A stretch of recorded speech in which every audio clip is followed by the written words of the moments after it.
2022년 10월 어느 날 서울 성동구 성수동 한강변 낡은 한옥집 앞에서 박명옥 할머니는 국토교통부에서 온 우편물을 보고 가슴이 철렁 내려앉았어요. 아, 토지 보상금 106억 원, 건물 보상금 24억 원, 총 130억 원이란다. 할머니는 그 숫자를 몇 번이나 다시 확인했지요. 성수 재개발이 확정되면서 할머니 땅과 반찬가게 부지가 핵심 구역에 들어간 거예요. 하지만 그 기쁨도 잠시. 할머니는 가방에서 병원 진단서를 꺼냈어요. 난소암 말기, 복막내 전이 광범위, 예상여명 4개월. 참, 희비가 엇갈리는군요. 할머니는 떨리는 손으로 결심했어요. 죽기 전에 자식들이 어떤 마음인지 봐야겠다고. 그래서 낡은 옷을 입고 자식들을 찾아갔지요. 할머니에게는 세 자녀가 있었어요. 큰아들 성우는 43세. 건설회사 현장 소장으로 강남에 살며 잘 지냈고, 둘째 정우는 41세, IT 회사 다니며 분당에서 안정적으로 살았어요. 막내딸 수지는 37세, 의정부에서 분식집 운영하며 어렵게 살았지요. 할머니는 먼저 큰아들 집으로 갔어요. 서초구 고급 아파트예요. 낡은 카디건 차림으로 찾아가니 며느리 서연이 당황하며 맞았어요. 아, 어머님, 갑자기 웬일이세요? 할머니는 소파에 앉아 말을 꺼냈어요. 몸이 안 좋아 난소 쪽 수술이 급하다고, 비용이 1,300만 원이라고. 서연 얼굴이 굳었어요. 우리도 요즘 힘들어요. 학원비, 대출이자, 생활비가 빠듯하다고. 그러다 성우가 들어왔어요. 여보, 다녀왔어. 엄마? 성우도 당황했지만 아내 눈치를 보며 어렵다고 했어요.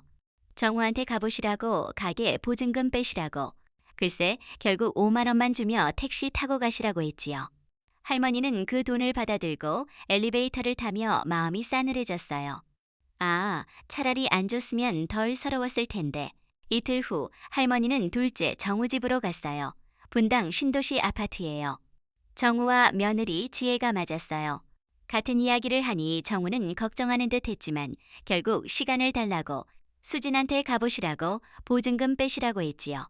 정말 형제들이 비슷하구나. 할머니는 버스에서 내려앉아 생각했어요. 만약 정말 돈이 없었으면 어땠을까? 그럼 수술도 못 받고 죽어갔을 텐데. 아, 서글프군요. 막내딸 수진 집으로 가기 전 할머니는 동네 병원에 들렀어요.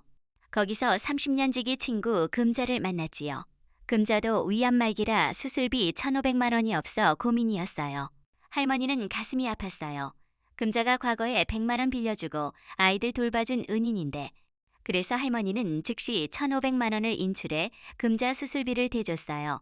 아, 이제야 보답하는구나. 금자는 눈물을 흘렸고 수술은 성공했지요. 할머니는 금자에게 자신의 병과 130억 이야기를 털어놨어요. 금자는 화를 냈어요. 자식들이 어떻게 그럴 수 있냐고. 드디어 막내딸 수진 집에 갔어요. 의정부 낡은 연립 주택이에요. 수지는 앞치마 차림으로 맞으며 안으로 모셨어요. 좁지만 따뜻한 집이었어요. 할머니가 병 이야기를 하니 수진 얼굴이 창백해졌어요. 당장 수술하세요. 통장을 꺼내 480만 원을 내놓았어요. 우리 전 재산인데 엄마 목숨이 먼저예요. 할머니는 눈물이 났어요. 아, 이게 진짜 자식 마음이구나. 사위 윤성도 달려와 걱정하며 도와주겠다고 했지요. 그날 저녁 할머니는 수진 가족과 함께 먹으며 행복을 느꼈어요. 130억보다 소중한 게 가족 마음이라는 걸. 이틀 후 할머니는 금자와 카페에서 만났어요. 수진 이야기를 하다 성우를 우연히 봤지요. 금자가 화를 내며 폭로했어요. 어머니가 130억 받으셨고 너희가 수술비 안 주려 했다고. 성우는 충격받아 정우를 불렀어요. 할머니는 서류를 보여줬지요. 너희 마음을 시험해 본 거야. 결과는 실망이었어. 수지는 다 내놓았는데 두 아들은 절망했어요. 할머니는 병원에서 치료받다 두 아들이 법정 후견인 신청으로 재산 관리하려 한 걸 알았지요. 복도에서 다 들었어요. 판단력이 떨어졌다니, 막내딸은 빠지라니. 아, 정말 어처구니 없구나. 할머니는 화가 나서 너희는 내 아들 아니라고 했어요. 그날 밤 할머니는 유언장 쓰기로 했지요.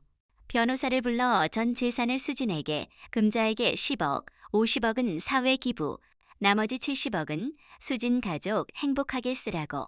두 아들에게는 한 푼도 안 주고 수진이 도와주려 하면 상속 취소라고. 두 아들은 반발했지만 할머니 의사는 확고했어요. 참, 부모 마음이 이런가 봐요. 그 후 두 아들은 무너졌어요. 성우는 어머니 이름 도용해 50억 투자 사기당해 아파트 잃고 이혼당했지요.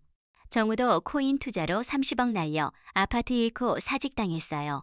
할머니 병세가 악화돼 항암 포기할 때 수진이 고향 관산으로 가자고 했어요. 4억으로 전원주택 사서 가족과 금자가 함께 살았지요. 평화로운 날들, 할머니는 바다 보며 여유를 즐겼어요. 수진은 50억으로 의료재단 만들어 암 환자 도왔지요. 두 아들이 찾아왔지만 만나주지 않았어요. 추운 밤, 할머니는 수진 손잡고 말했어요. 너 나아서 다행이야. 오빠들 미워도 피부치니 몇 년 후 진심 반성하면 도와주라고. 윤성, 민서, 금자에게도 당부했지요. 그날 밤 할머니는 평화롭게 눈 감았어요. 장례식에서 수진은 두 오빠를 불렀어요. 엄마 마지막 길 인사하세요. 두 오빠는 오열하며 용서 빌었지요. 1년 후 수진은 유기농 농장 운영하며 살았어요. 금자는 반찬가게 열었고 두 오빠 편지가 왔어요. 일용직, 알바하며 후회한다고. 수진은 어머니 뜻대로 만나기로 했지요. 산소에서 울며 반성하니 각각 10억 주고 새 출발하라고. 재단에도 기부하라고. 그렇게 가족이 다시 모였어요. 재단은 500명 넘는 환자 도왔고 두 오빠는 정직하게 살았지요. 민서는 중학생 돼 의사 꿈꾸며 할머니 산소에 다녀갔어요. 바람이 불면 할머니 응답처럼 느껴졌지요. 여러분, 세월이 흘러도 가족 마음이 제일 소중하답니다. 건강하게 사시고 주변 사람들 아껴주세요.